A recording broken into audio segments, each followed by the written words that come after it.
everyone. Welcome to the Super Feeler podcast. My name is Laurie, and I am joined by Shannon, Kat, and Dave for our DBT skills series. We're looking through the book DBT for Life by Diana Partington, and we are on chapter 15, which is about self-soothing the five senses. So we're all people with lived experience of borderline personality disorder at various stages of recovery, and from literally 4 different countries and 3 different continents, which is very cool. So we're going to be talking, about self-soothing with 5 senses. And this book always starts the chapters off with a little story. So Kat's just going to kind of overview the story and then we'll get into it.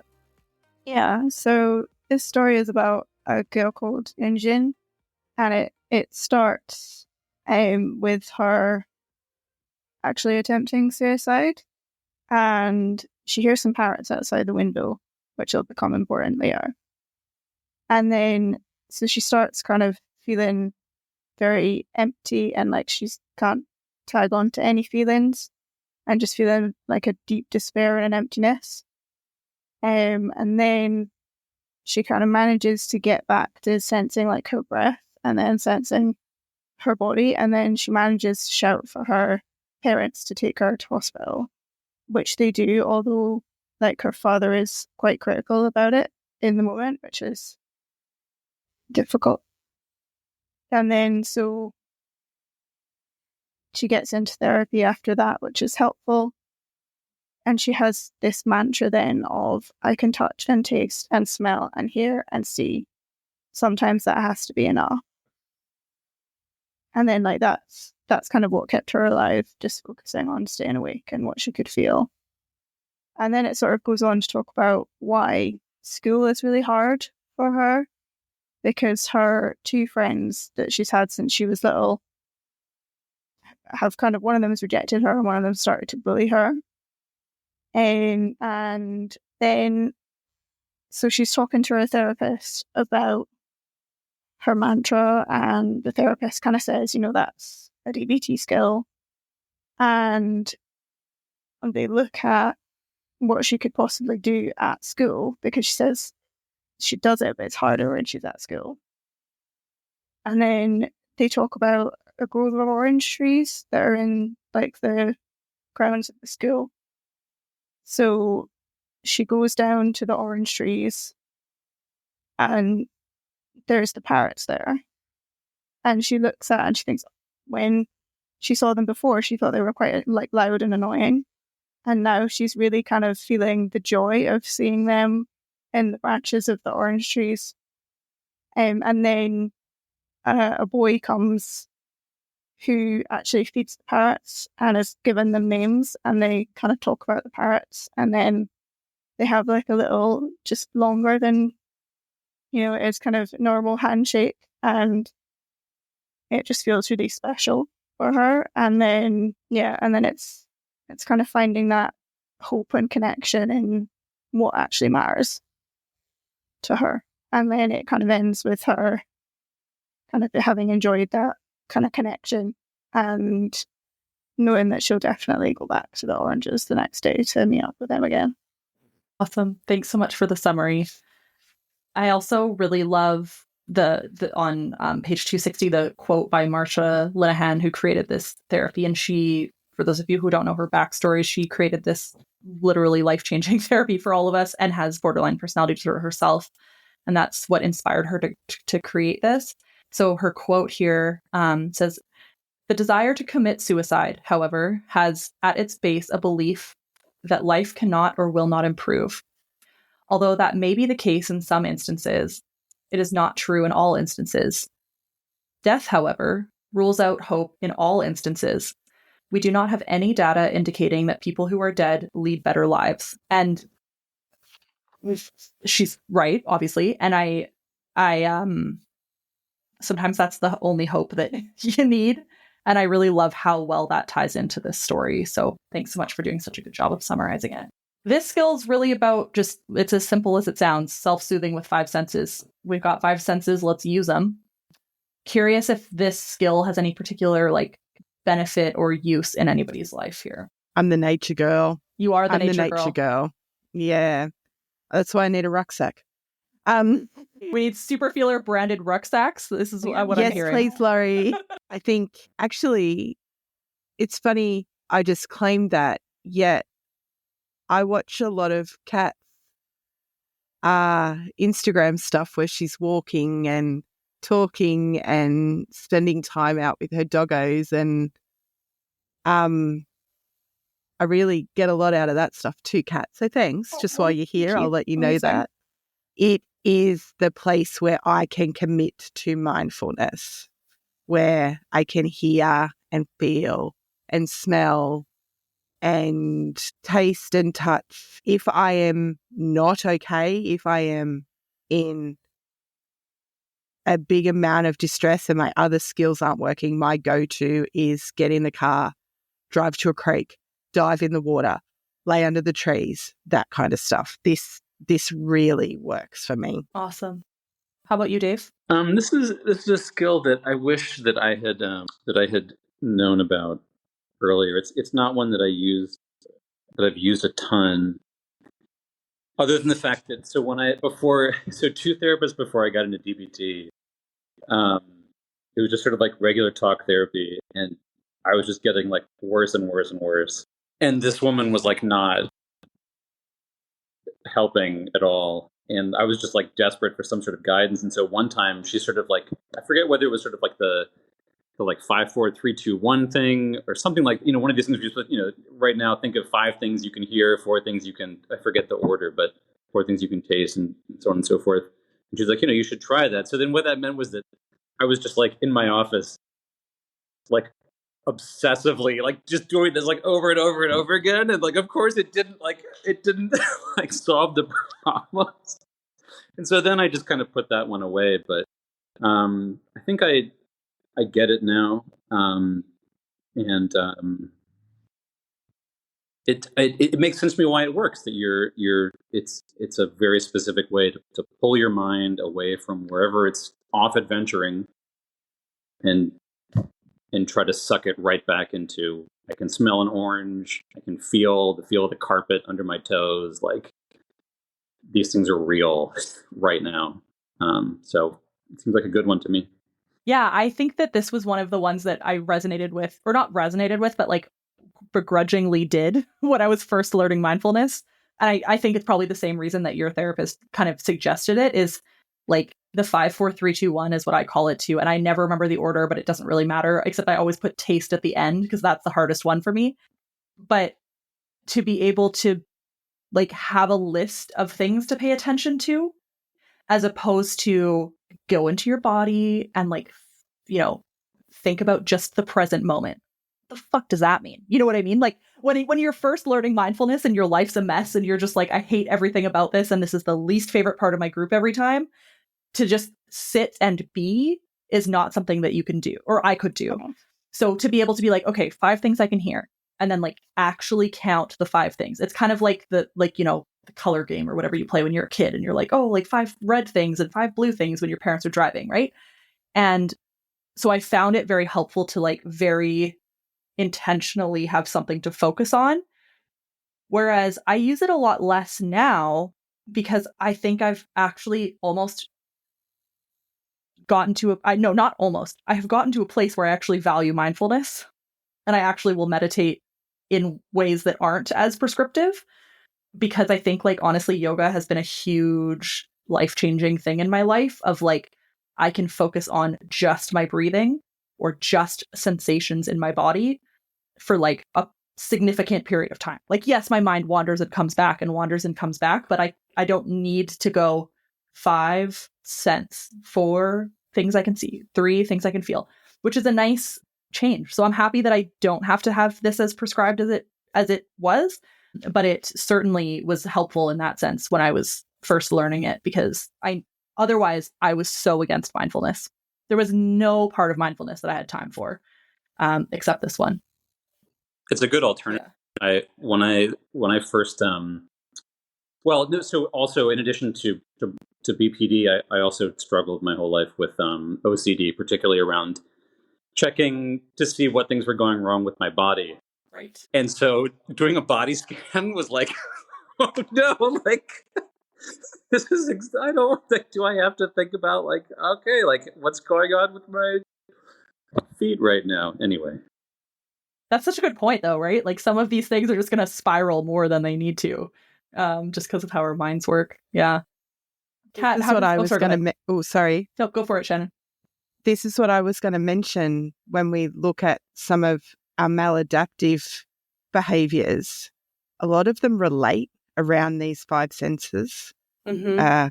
Binge eating or any kind of eating disorder, self-harm. Dave just gave a really great Yeah, example hypochondriac or in whatever. the Yeah. body scanning stuff. And so I think this five senses thing can be easily dismissed, like it's just a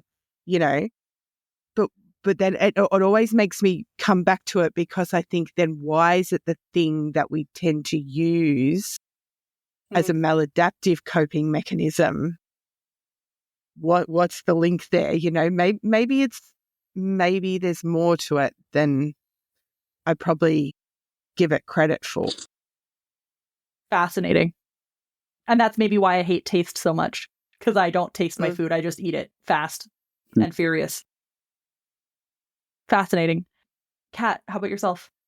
Yeah, nature for me as well, and kind of always has been. I was lucky to kind of grow up in the middle of nowhere where you get the wilds.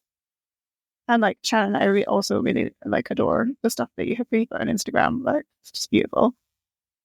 Yeah, for me, the five senses thing, it's like it comes into my gratitude practice, because often that is noticing like being cozy in my weighted blanket, or like the beauty of something that I've seen. Like there's a little bird that comes and drinks like the raindrops that come off the top of my window, which is just gorgeous. But then also like the 5, 4, 3, 2, 1, like it's about making the skill work for you. So like I do like a long form one, and I use like see, hear, and touch.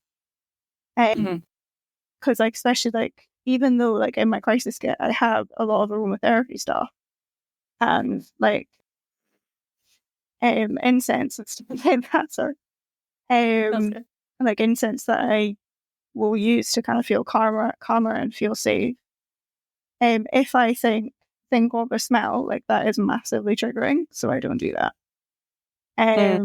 But my like the long form one, so I'll do like 5 things, and then when I've done like 5 of see, hear, and touch, then I'll do 4 different see, hear, and touch, and then 3 different see, hear, and touch. So like it, and I don't always go all the way through it anymore.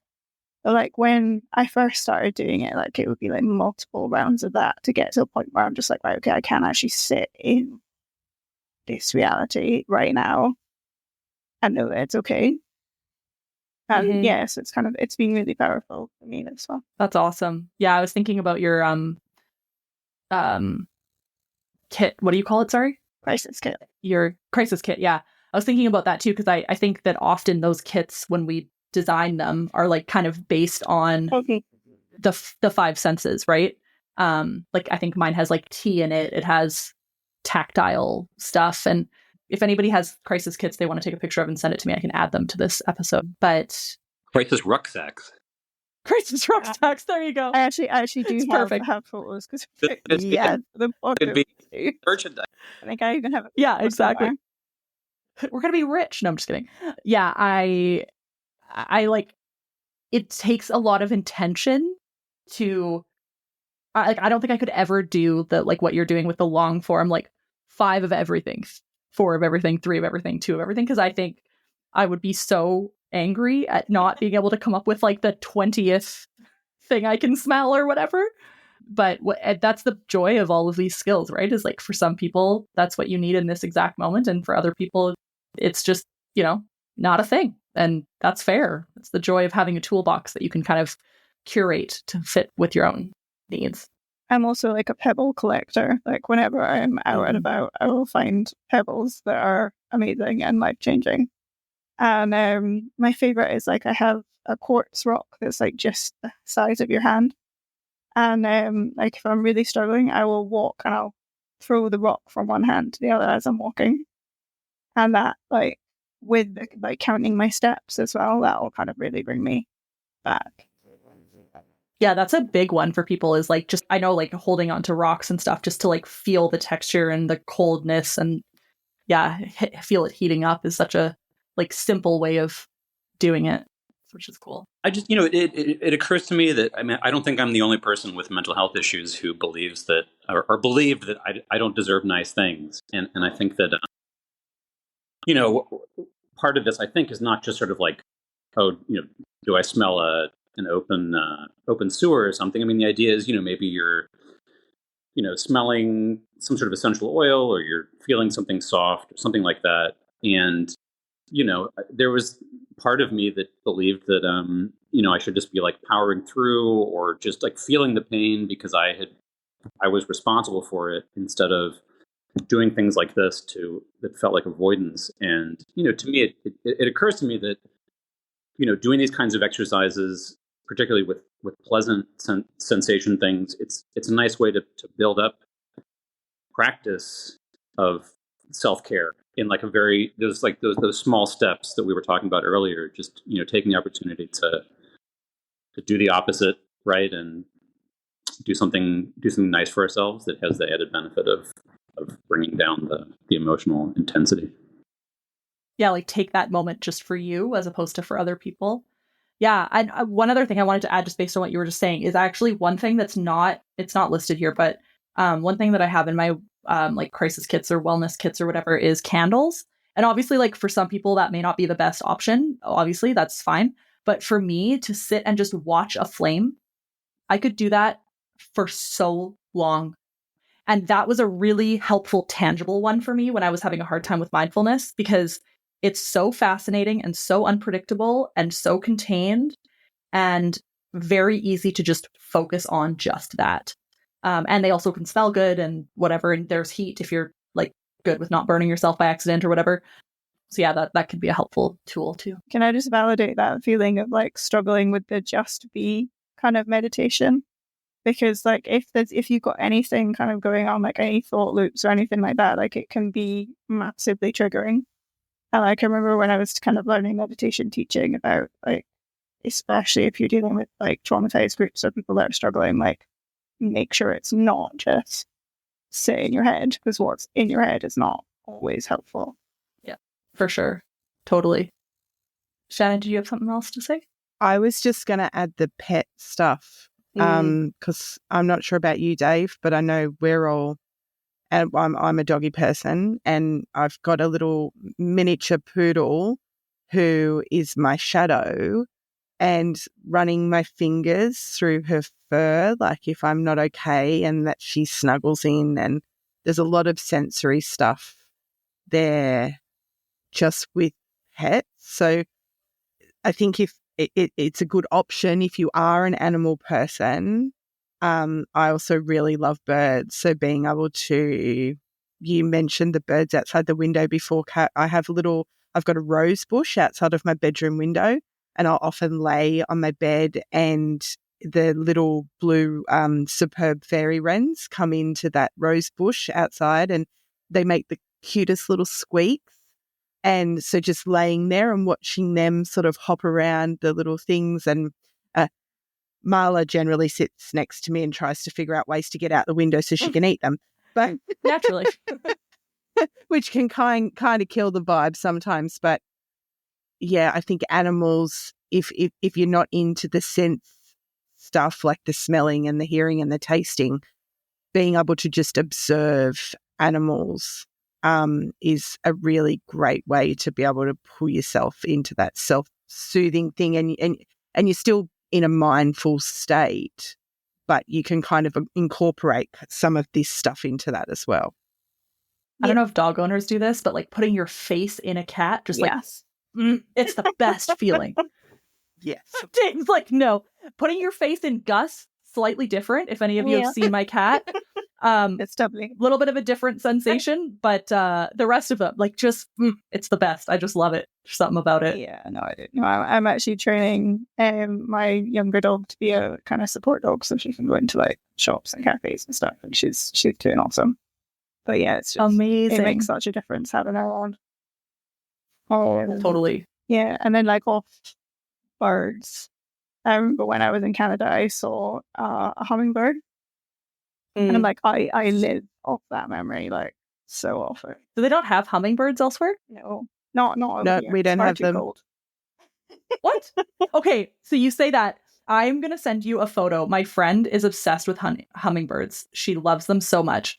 And it's been really cold up here recently. And so she was so concerned that her hummingbirds were going to die because she has all the feeders for them and stuff. Yeah. So she like created like all of these heated hummingbird feeders outside of her house. And I literally just was like, I hope everybody in the world is loved as much as my best friend loves hummingbirds. Oh, that's awesome. It is just so cute.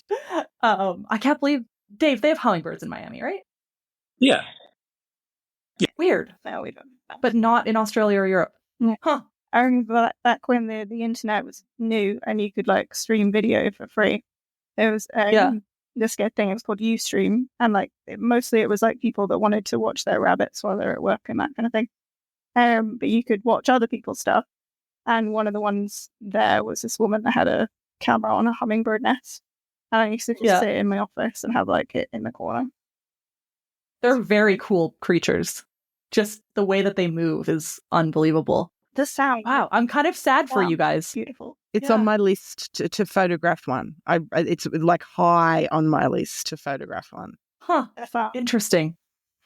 Yeah, they are. Yeah, they are fast. I'll have to. Yeah, I mean, well, I guess you're going to come into Canada then, eh? Wow, that sounded very Canadian. Sorry, we do it in Scotland as well. Not intentional at all. But yeah, we got lots of hummingbirds up here, so you're welcome anytime. Awesome. All right, well, I love you all so much. You are the best people, and thank you so much for recording today. Thank you so much for listening to the Superfeeler podcast. This episode was recorded on the traditional and unceded territory of the Matsqui and Sumas First Nations.